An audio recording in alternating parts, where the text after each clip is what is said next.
Hi friends, ಎಲ್ರಿಗೂ ನಮಸ್ಕಾರ. ಇವತ್ತು ನಾನು ಹೋಗ್ತಾರೆ ಜಾಗದ ಹೆಸರು ಕೆ ಗುಡಿ BR-Hills ಕೇವಲ 20 ಕಿಲೋಮೀಟ್ರ್ ಇದೆ ಅಷ್ಟೇ. BR-Hills ಬರೋ 80ರಷ್ಟು ಜನ ಕೆ ಗುಡಿಗೆ ಬರಲ್ಲ, ಯಾಕಂತಂದರೆ ಅವ್ರಿಗೆ ಕೆ ಗುಡಿ ಗೊತ್ತೇ ಇಲ್ಲ. ಈ ವಿಡಿಯೋ BR-Hillsನ ಮುಂದುವರೆದ ಭಾಗ ಆಗಿರುತ್ತೆ. ನಾವು ರಸ್ತೆಯಲ್ಲಿ ಹೋಗ್ಬೇಕಾದ್ರೆ ಒಂದು ಸುಂದರವಾಗಿರೋ ಶಾಲೆ ಕಾಣಿಸ್ತು. ಆ ಶಾಲೆ ಒಳಗಡೆ ಏನಿದೆ ಬನ್ನಿ ನೋಡೋಣ. ಯಾರಿವರು ಹಂಗ ಬಿಟ್ಟೈತೆ ಬಿದ್ದೋಗ್ಬಿಟ್ಟಿದ. ಯಾವಾಗ ಡೈಲಿ ಎಂತ ಬರ್ತೀರ? 15 ಕಿಲೋಮೀಟ್ರಿಂದ. ಓ, ಇಲ್ಲೇ ಇರೋದಾ? ಎಲ್ಲಿ ಇರೋದು ಹಾಸ್ಟ್ಲು? ಮನೆಗೆ ಹೋಗೋದು ಯಾವಾಗ? ಅಲ್ಲಿ ಗಂಟೆ ಹೋಗಲ್ಲ. ಕಾರ್ ಒಳಗಡೆನಾ? ಏನು ಹೋಯ್ತೀರ ಮನೆಗೆ? ಹಾಂ, ನೀವು ನೋಡಿದ್ರಾನೆ? ಎಷ್ಟು ಗಂಟೆ ಬರುತ್ತೆ? ಮಾರ್ನಿಂಗಾ ಈವ್ನಿಂಗಾ? ಎಷ್ಟನೇ ಕ್ಲಾಸ್ ಓದ್ತಾ ಇದ್ದೀರಿ ನೀವೆಲ್ಲ? ಎಲ್ಲ ಆಯ್ತಾ? ಎಷ್ಟನೇ ಕ್ಲಾಸ್ವರೆಗೂ ಆಯ್ತು ಇಲ್ಲಿ? ಆಮೇಲೆ ತಿರ್ಗಾ 10th ಆದಮೇಲೆ ಎಲ್ಲಿ? ಹಾಂ, ರಾಮನಗರ ಜಿಲ್ಲೆ ಅಲ್ಲ, ಬೆಂಗಳೂರು ದಕ್ಷಿಣ. ಇವಾಗ ನೋಡಿದ್ದೀರಾ ರಾಮನಗರ? ಕೇಳಿದ್ದೀರಾ? ಕೃಷ್ಣನ ದೇವಸ್ಥಾನ, ಅಪ್ರಮೇಯ ದೇವಸ್ಥಾನ. ಹಾಂ, ಅಪ್ರಮೇಯ ಅಂಬೆಗಾಲ್ ಕೃಷ್ಣ. ಆಮೇಲೆ ಚಾಮುಂಡೇಶ್ವರಿ, ಗೌಳಿಗೆರೆ. ನೋಡಿದ್ದೀರಾ? ಚನ್ನಪಟ್ಟಣ ಯಾರು ಬಂದಿದ್ದೀರಾ? ಟ್ರಿಪ್ಗೆಲ್ಲ ಕರ್ಕೊಂಡೋಗಲ್ವಾ? ಕರ್ಕೊಯ್ತಾರಾ? ಎಲ್ಲಿಗೆ? ಬಾದಾಮಿ, ಐಹೊಳೆ ಗ್ರೂಪಲ್ಲಿ. ನೆಕ್ಸ್ಟ್ ತಗೋಬೋದಿ ನೆಕ್ಸ್ಟ್ ಸರಿ ಬಂದಾಗ. ಏನಂತ ಹೇಳ್ತೀರಾ ಇವಾಗ?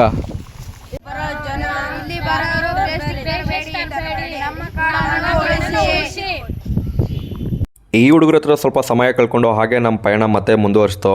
ಇವ್ರು ಕೊಟ್ಟಿರೋ ಮಾಹಿತಿ ನಿಮ್ಗೆ ಇಷ್ಟ ಆಗಿದ್ರೆ ದಯವಿಟ್ಟು ಕಾಡಿಗೆ ಬರಬೇಕಾದ್ರೆ ಪ್ಲಾಸ್ಟಿಕ್ಕನ್ನು ತರಬೇಡಿ, ಆದಷ್ಟು ಕಡಿಮೆ ಮಾಡಿ. ಕಾಡಿನ ಬಗ್ಗೆ ದೊಡ್ಡವರು ಒಂದು ಮಾತು ಹೇಳಿದರೆ ಹಾಗೆ ಕೇಳಿಸ್ಕೊಳ್ಳಿ. ಕಾಡಿಗೆ ನಾವು ಹೊಸಬ್ರೋ ಅಥವಾ ಕಾಡು ನಮಗೆ ಹೊಸದೋ ಗೊತ್ತಿಲ್ಲ, ನಮಗೆ ಗೊತ್ತಿಲ್ಲದಿರುವಂಥ ಒಂದು ಸಂತೋಷ ಸಿಗುತ್ತೆ. ಯಾಕಂದ್ರೆ ಪ್ರಕೃತಿ ಬಂದು ಈಗಿಂದಲ್ಲ, ಲಕ್ಷಾಂತರ ವರ್ಷದಿಂದ ಇದ್ದಿರೋದು. ಸೊ ಅದನ್ನ ಗೌರವಿಸೋದು ನಮ್ಗೆ ತುಂಬ ಮುಖ್ಯ ಅಂತ ನನಗೆ ಅನಿಸುತ್ತೆ. ಎಲ್ರಿಗೂ ನಮಸ್ಕಾರ. ಇವಾಗ ನಾನು ಹೋಗ್ತಾ ಇರೋ ಕೆ ಗುಡಿಯ ಪೂರ್ಣ ಹೆಸರು ಕ್ಯಾತರಾಯನ ಗುಡಿ ಅಂತ. ಅಲ್ಲಿ ಒಂದು ಕ್ಯಾತರಾಯನ ದೇವಸ್ಥಾನ ಇದೆ. ನೀವೇನಾದರೂ ಕೆ ಗುಡಿಗೆ ಬರ್ತೀರಾ ಅಂತ ಅಂದರೆ 5 ಗಂಟೆ ಒಳಗಡೆನೇ ಚೆಕ್ಕಿನ್ ಆಗಬೇಕು, ಯಾಕಂತಂದರೆ ಇಲ್ಲಿ ಹುಲಿ ಹಾಗೆ ಆನೆಗಳ ಸಂಖ್ಯೆ ಜಾಸ್ತಿ ಇದೆ.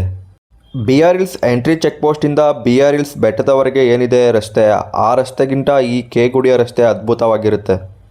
ನಾವು ಈ ರಸ್ತೆಲಿ ಹೋಗ್ಬೇಕಾದ್ರೆ ಯಾವಾಗಲೂ ಆನೆಗಳು ಸಿಗ್ತಿದ್ದೋ, ಆದರೆ ನಾವು ಬೆಳಗ್ಗೆ ಬರ್ತಿದ್ದೋ. ಇವಾಗ ಮಧ್ಯಾಹ್ನ ಆಗಿರೋ ಕಾರಣ ಸಿಗೋದು ಡೌಟು. ಕೆಲವೊಂದು ಸಲ ಪ್ರಾಣಿಗಳು ನಮ್ಮ ಪಕ್ಕನೇ ಇರ್ತವೆ, ನಾವು ನೋಡಿರಲ್ಲ ಅಷ್ಟೇ, ಯಾಕಂತಂದರೆ ನಮ್ಮ ದೃಷ್ಟಿ ರಸ್ತೆ ಮೇಲೆ ಇರುತ್ತಲ್ಲ. ನನ್ನ ಜೀವನದಲ್ಲಿ ನಾನು ಜಾಸ್ತಿ ಹೋಗಿರೋ ಜಾಗ ಅಂತಂದರೆ ಅದು ಕೆ ಗುಡಿ ಹಾಗೆ BR-Hills, ಯಾಕಂತಂದರೆ ಈ ಜಾಗ ನನಗೊಂಥರ ಫೇವ್ರೆಟ್ ಪ್ಲೇಸ್ ಆಗಿದೆ. ಬೈಕರ್ಸ್ಗಳಿಗೆ ಈ ಜಾಗ ಸ್ವರ್ಗ ಅಂತಲೇ ಹೇಳ್ಬೋದು, ಯಾಕಂತಂದರೆ ಇಲ್ಲಿ ಸಿಗೋ ಫೀಲು ಬೇರೆ ಎಲ್ಲೂ ಸಿಗಲ್ಲ. ಬೈಕಲ್ಲಿ ಬರಬೇಕಾದ್ರೆ ನಾವು ಇಲ್ಲಿ ಗಂಭೀರವಾಗಿ ಹಾಗೆ ಜಾಗೃತವಾಗಿ ಇರಬೇಕು, ಯಾಕಂತಂದರೆ ಪ್ರಾಣಿಗಳು ಅಟ್ಯಾಕ್ ಮಾಡೋ ಸಾಧ್ಯತೆ ಹೆಚ್ಚಾಗಿದೆ ಇಲ್ಲಿ. ಪ್ರಪಂಚದಲ್ಲಿ ಒಬ್ಬೊಬ್ಬರಿಗೆ ಒಂದೊಂದು ಥರ ಹವ್ಯಾಸ ಇರುತ್ತೆ. ಕೆಲವರಿಗೆ ಎಣ್ಣೆ, ಕೆಲವರಿಗೆ ಸಿಗರೇಟು, ಇನ್ನೂ ಕೆಲವರಿಗೆ ದುಡ್ಡು. ಆದರೆ ನನಗೆ ಮಾತ್ರ ಈ ಥರ ಕಾಡಲ್ಲಿ ಸುತ್ತಬೇಕಂತ ಹವ್ಯಾಸ. ಕಾಡಂತೂ ಇವಾಗ ತುಂಬ ಅದ್ಭುತವಾಗಿದೆ, ಹಚ್ಚ ಹಸಿರಿಂದ ಕೂಡಿದೆ. ಮಾಲು, ಪಬ್ಬು, ಸಿಟಿಲೇನಿದೆ ಗುರು ಜೀವನ. ಈ ಥರ ಕಾಡಲ್ಲಿ ಕಳೆಯೋ ಒಂದೊಂದು ಸಮಯನೂ ಅದ್ಭುತವಾಗಿರುತ್ತೆ. ಅರಣ್ಯ ಇಲಾಖೆಯವರು ಅಲ್ಲಲ್ಲೇ ಒಂದೊಂದು ಕೆರೆಗಳು ಮಾಡಿರ್ತಾರೆ, ಯಾಕಂತಂದರೆ ಪ್ರಾಣಿಗಳಿಗೆ ನೀರಿನ ವ್ಯವಸ್ಥೆ ಮಾಡಿಕೊಡೋಕ್ಕೆ. ಟೈಮ್ ಇವಾಗ 12 ಗಂಟೆ ಆಗಿದೆ, ಬಿಸಿಲು ತುಂಬ ಇದೆ, ಆದರೂ ಚಳಿ ಫೀಲ್ ಆಗ್ತೈತೆ.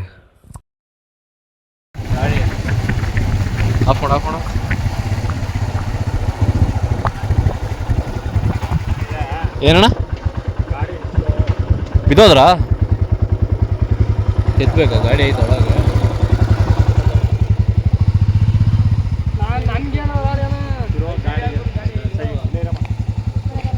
ಏನು ಮಿಸ್ ಆಗೈತಣ್ಣ?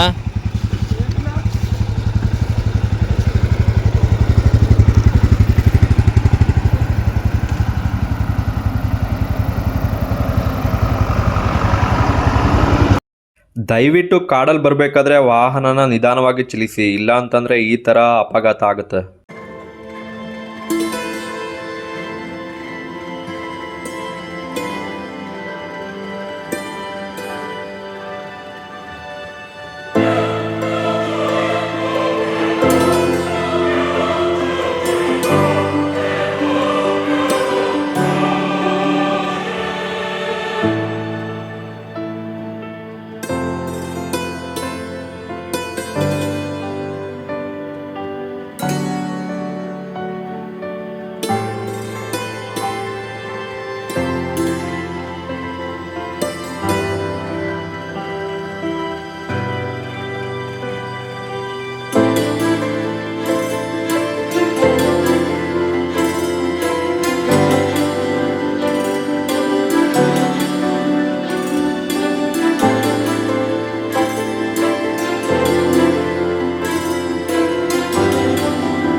ಕಾಡು ಮಧ್ಯ ಒಂದು ಊರು ಸಿಗುತ್ತೆ.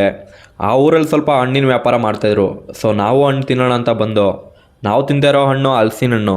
ಏನು ರುಚಿ ಇತ್ತಂತಂದರೆ ಇದು ಕಾಡಲ್ಲೇ ಬೆಳೆದಿರೋ ಕಾರಣ ಸಿಕ್ಕಾಪಟ್ಟೆ ರುಚಿ ಇತ್ತು. ನೀವು ಬಂದರೆ ಈ ಕಡೆ ಟ್ರೈ ಮಾಡಿ. ಆನೆ ಬರ್ತದೆ ಸೀದಾ ಹಲಸಿನ ಹಣ್ಣು ತಿನ್ನಕ್ಕೆ ಬರ್ತದೆ. ಇಲ್ಲಿಗೇನೆ ನಾವು ಇದು ಈಗ ನೋಡಿ ಸರ್ ಇವರು ನಮ್ಮ ಹುಡುಗರು ಇಟ್ಟು ಹುಟ್ಟಿದ್ದಾರೆ. ಹಾಂ, ಅದು ಸಾಯಂಕಾಲ ಎಲ್ಲ ತಿಂದಾಕ್ ಕೊಡ್ತದೆ. ಬಂದ್ಬಿಡುತ್ತೆ. ಓ ಎಲ್ಲ ವಾಸನೆ ಗೊತ್ತಾಗಿರ್ತದೆ ಸರ್. ನೀವೆಲ್ಲ ಹೋಗಿದ್ಮೇಲೆ ಬರುತ್ತದು. ಬರ್ತದೆ ಸರ್, ಬರ್ತದೆ. 5-6 ಗಂಟೆಗೆಲ್ಲ ಬಂದ್ಬಿಡ್ತದೆ ಸಲಿ ನಮ್ಮ ಹಲಸಿನ ಮರಗೆಲ್ಲ ತಿನ್ನಕ್ಕೆ. ಹಾಂ ಹಾಂ ಹಾಂ. 5-6 ಗಂಟೆಗೆಲ್ಲ ಬಂದು ಅಲ್ಲಿ ಜಂಗಲ್ ಆಟದಲ್ಲಿ ಹೆಂಗಣ ಇದೆಲ್ಲ ಪ್ಯಾಕೇಜು? ತಲೆಗೆ 15,000 ಸರ್. 15,000 ಒಂದು ದಿನಕ್ಕೆ. ಊಟ ಊಟ ಸಫಾರಿ ಚಪಾರಿ ಸಫಾರಿ ಎಲ್ಲ ಅವರೇ ಕರ್ಕೊಂಡು ಎಲ್ಲ ಹೋಗ್ತಾರೆ. ಎಲ್ಲ ಎಲ್ಲ ನಮ್ಮದೇ ಸರ್. ಇದು ಇಲ್ಲಿ ಯಾವ್ಯಾವ ಪ್ರಾಣಿ ಐತಣ್ಣ? ಎಲ್ಲ ಇದೆ, ಎಲ್ಲ ಇದೆ ಸರ್ ಇಲ್ಲಿ. ಆನೆ, ಹುಲಿ, ಚಿರತೆ ಎಲ್ಲ ಎಲ್ಲ ಇದೆ. ಅವೆಲ್ಲ ತೋರಿಸ್ತಾರೆ. ಹಾಂ ಹಾಂ. ಜಂಗಲ್ ಆಡಿ. ನಾವೊಂದು 2 ಸತ ಹೋಗಿದ್ದು. ಎಲ್ಲಿಂದ ಸರ್? ಅಲ್ಲಿ ಸಫಾರಿ ಅಲ್ಲೊಂದು ಐತಲ್ಲ ನಮ್ಮ ಫಾರೆಸ್ಟ್ ಡಿಪಾರ್ಟ್ಮೆಂಟ್. ಕೆ ಗುಡಿಯಿಂದ. ಹೌದು ಹೌದು ಅಲ್ಲಿಂದ ಹೋಗಿದ್ದು. ಅಲ್ಲೆಲ್ಲ ಕರ್ಕೊಂಡ್ಬಂದು ಒಳಗಡೆ ಎಲ್ಲ ಬರ್ತಾರೆ. ಹೌದು ಸರ್, ಹೌದು ನಮ್ಗೊಂದು ಆನೆ ಸಿಕ್ಕಿತ್ತು, ಒಂದು ಕರಡಿ ಸಿಕ್ಕಿಲ್ಲ, ಹೌದು ಸರ್, ಆನೆ ಇನ್ನೊಂದು ಯಾವ್ದೋ ಪ್ರಾಣಿಗಳು ಸಿಕ್ಕಿತ್ತು. ಅದೇ ಹೌದು ಸರ್. ಎಲ್ಲ ಸಿಗ್ತದೆ ಸರ್, ನಮ್ಮ ಫಾರೆಸ್ಟ್ ಇಂದ ಕರ್ಕೊಂಡು ಹೋಗ್ತಾವ್ರಲ್ಲ. ಹಾಂ ಹಾಂ. ಎಲ್ಲ ಸಿಗ್ತದೆ. ಈಗ ಈ ಫಾರೆಸ್ಟ್ ಸಫಾರಿಗೆ ಹೋಗ್ಬೇಕು ಸರ್ ನೀವು? 3 ಗಂಟೆಗೆ ತಾನೇ ಇವಾಗ? ಹೌದು ಸರ್, 3 ಗಂಟೆಗೆಲ್ಲ ಸ್ಟಾರ್ಟ್ ಸರ್. 3 ಗಂಟೆಗೆ ಸ್ಟಾರ್ಟು. ನಾವು ಹೋಗಿದ್ದೀವಿ, 2 ಸತ ಹೋಗಿದ್ವಿ. ಬಟ್ ಯಾವ ಟೈಮ್ ಹೋದ್ರೆ ಬೆಸ್ಟು ಅನಿಮಲ್ ಸಿಗಕ್ಕೆ? ಅವರು ಅಂದ್ರೆ ಸರ್ ರಶ್ ಆಗೋಚಂದ 3 ಗಂಟೆಗೆ ಆಗ್ಬಿಡ್ತದೆ. ಸ್ಟಾರ್ಟ್ ಮಾಡ್ತಾರೆ. ಸ್ಟಾರ್ಟ್ ಮಾಡ್ಬಿಡ್ತಾವ್ರೆ. ಎಲ್ಲ ಇದಾಗ್ಬಿಡ್ತದೆ. ನಿಮ್ದು ಅಣ್ಣ? ನಿಮ್ದೇ ಅವರು? ಇದು ಕನ್ನಡ ಕಾಲೋನಿ ಸರ್. ನಿಮ್ಮದು ಇಲ್ಲೇನೆ? ಕನ್ನಡ ಕಾಲೋನಿ. ಅದೇ ಲೋಕಲಲ್ಲೇ ತೊಗೊಂಡಿರ್ತಾರೆ ಇಲ್ಲ ಗೈಡ್ಗಳನ್ನು. ಹೌದು ಸರ್, ಹೌದು. ಏನು ಹೆಸರು ನಿಮ್ಮದು? ದಾಸೇಗೌಡ. ಸರಿ ಅಣ್ಣ. ಎಲ್ಲ ಇದೆ ಸರ್. ನೀರು, ಕರೆಂಟು ಎಲ್ಲ ವ್ಯವಸ್ಥೆ ಐತೆ? ಕರೆಂಟ್ ಇಲ್ಲ ಸರ್, ಸೋಲಾರ್ ಸೋಲಾರು ಎಲ್ಲ ಸೋಲಾರು. ಫಾರೆಸ್ಟ್ ಅವರೇ ಮಾಡ್ಕೊಟ್ಟಿರೋದಾ? ಹಾಂ, ಎಲ್ಲ ಫಾರೆಸ್ಟ್ ವರ್ಷ ಮಾಡೋದು. ನಿಮ್ಮ ಮಕ್ಕಳು ಸ್ಕೂಲ್ಗೆಲ್ಲ ಹೋಗೋಕ್ಕೆ ಎಲ್ಲರೂ ಇಲ್ಲಿ ಕೈಗುಡಿ. ಕೆ ಗುಡಿಗೆ ಹೋಗ್ತಾರೆ. ಅಲ್ಲಿ ಇತ್ತತ್ರ ಒಂದಿದೆಯಲ್ಲ ಬಿಳಿಗಿರಿ ರಂಗನ ಬೆಟ್ಟದ ಹತ್ರ, ಅದಿಲ್ಲ ಸರ್ ಕೈಗುಡಿ. ಅಲ್ಲಿ 10ನೇ ಕ್ಲಾಸ್ ಗಂಟ ಐತೆ. ಅಲ್ಲಿ ಏನು ಸರ್? ಅಲ್ಲಿ 10ನೇ ಕ್ಲಾಸ್ ಗಂಟ. ಹಾಂ, ಅಲ್ಲೇನೂ ಇದೆ. ಅಲ್ಲಿ 10ನೇ ಕ್ಲಾಸ್ ಗಂಟ ಐತೆ. ಕೊಡ್ತಾರೆ ಸರ್. ಏನೇನು ಸಿಗುತ್ತೆ ನಾವು ತೊಗೊಂಡು ಹೋಗ್ಬೇಕಂತಂದ್ರೆ?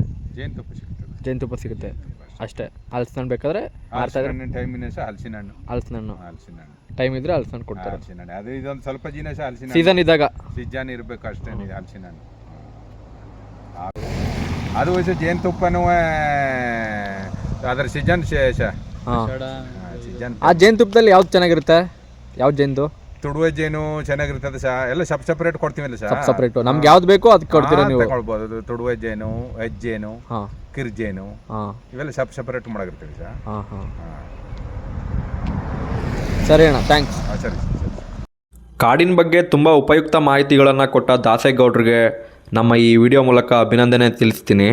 ಹಾಗೆ ನೀವೇನಾದರೂ ಕಾಡಿಗೆ ಬಂದರೆ ಕಾಡಲ್ಲಿರೋ ಪ್ರಾಣಿಗಳಿಗೆ ಆಹಾರವನ್ನು ದಯವಿಟ್ಟು ಕೊಡಬೇಡಿ. ಯಾಕಂತಂದರೆ ಅದರಿಂದ ತುಂಬ ಅನಾಹುತ ಆಗುತ್ತೆ. ಈ ಕಾಡಲ್ಲಿ ಹುಲಿಗಳ ಸಂಖ್ಯೆ ದಿನೇ ದಿನೇ ಹೆಚ್ಚಾಗುತ್ತಿದ್ದ ಕಾರಣ ಭಾರತ ಸರ್ಕಾರ 2011ರಲ್ಲಿ ಈ ಪ್ರದೇಶವನ್ನು ಹುಲಿ ಸಂರಕ್ಷಿತ ಅರಣ್ಯ ಅಂತ ಗುರುತಿಸಿದೆ. 2024ರ ಹುಲಿ ಗಣತಿಯ ಪ್ರಕಾರ ಬಿಳಿಗಿರಿ ರಂಗನ ಬೆಟ್ಟ ಹುಲಿ ಸಂರಕ್ಷಿತ ಪ್ರದೇಶದಲ್ಲಿ 30ರಿಂದ 40 ಹುಲಿಗಳು ಇರಬಹುದು ಎಂದು ಅಂದಾಜಿಸಲಾಗಿದೆ. ನಮ್ಮ ಕರ್ನಾಟಕದಲ್ಲಿರೋ ಹುಲಿ ಸಂರಕ್ಷಿತ ಪ್ರದೇಶಗಳಲ್ಲಿ ಈ ಜಾಗ 3ನೇ ಅತಿ ದೊಡ್ಡ ಹುಲಿ ಸಂರಕ್ಷಿತ ಪ್ರದೇಶವಾಗಿದೆ. ಮೊದಲನೇದು ಬಂಡೀಪುರ, ಹಾಗೆ 2ನೇದು ನಾಗರಹೊಳೆ. ಈ ಅರಣ್ಯದ ಒಟ್ಟು ವಿಸ್ತೀರ್ಣ 574 ಚದರ ಕಿಲೋಮೀಟರ್ನಷ್ಟಿದೆ. ಕೆ ಗುಡಿಲಿ ಆನೆ ಶಿಬಿರನೂ ಇದೆ. ಇಲ್ಲಿರುವ ಪ್ರಮುಖ ಆನೆಗಳಂತಂದರೆ ಗಜೇಂದ್ರ, ಕವಿತಾ, ಶ್ರೀರಾಮ ಹಾಗೆ ಕಾಂತಿ. ಇವಾಗ ದಸರಾ ಹತ್ರ ಇರೋ ಕಾರಣ ಆನೆಗಳನ್ನ ಬೇರೆ ಕಡೆ ಕರ್ಕೊಂಡೋಗಿದ್ದಾರೆ.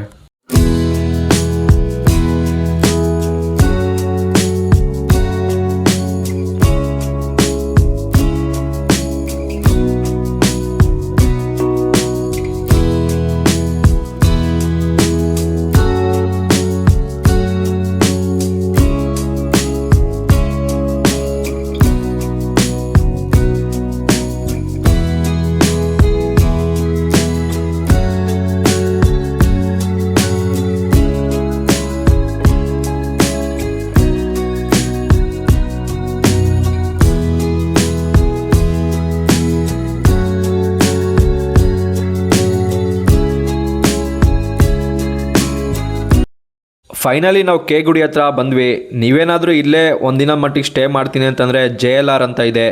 JLR ಅಂದರೆ ಜಂಗಲ್ ಲಾಡ್ಜ್ ರೆಸಾರ್ಟ್. ಇದನ್ನು ಬ್ರಿಟಿಷ್ ಕಾಲದಲ್ಲೇ ನಿರ್ಮಾಣ ಮಾಡಿದ್ದಾರೆ. ಇವಾಗ ನಿಮ್ಗೇನು ಕಾಣಿಸ್ತಿದೆ ರೋಡು, ಆ ರೋಡಲ್ಲಿ ಹೋದರೆ ಚಾಮರಾಜನಗರಕ್ಕೆ ಹೋಗುತ್ತೆ. ಶನಿವಾರ ಭಾನುವಾರ ಬತ್ತಂತಂದರೆ ಇಲ್ಲಿ ಒಳ್ಳೊಳ್ಳೆ ಸೂಪರ್ ಬೈಕ್ಗಳು ಕೂಡ ಹೋಗುತ್ತೆ.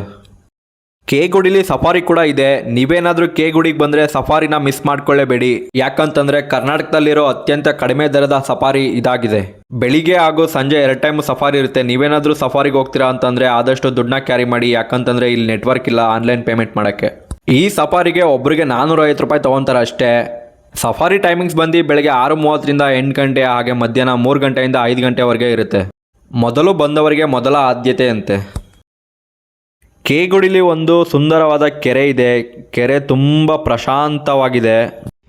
ಈ ಜಾಗದಲ್ಲಿ ಫುಲ್ ಎಲ್ಲ ಜನ ಫೋಟೋ ಶೂಟೇ ಮಾಡೋದು. ಇವಾಗ ಒಂದು ಕಿರುಚಿತ್ರ ತೋರಿಸ್ತೀನಿ ನೋಡಿ.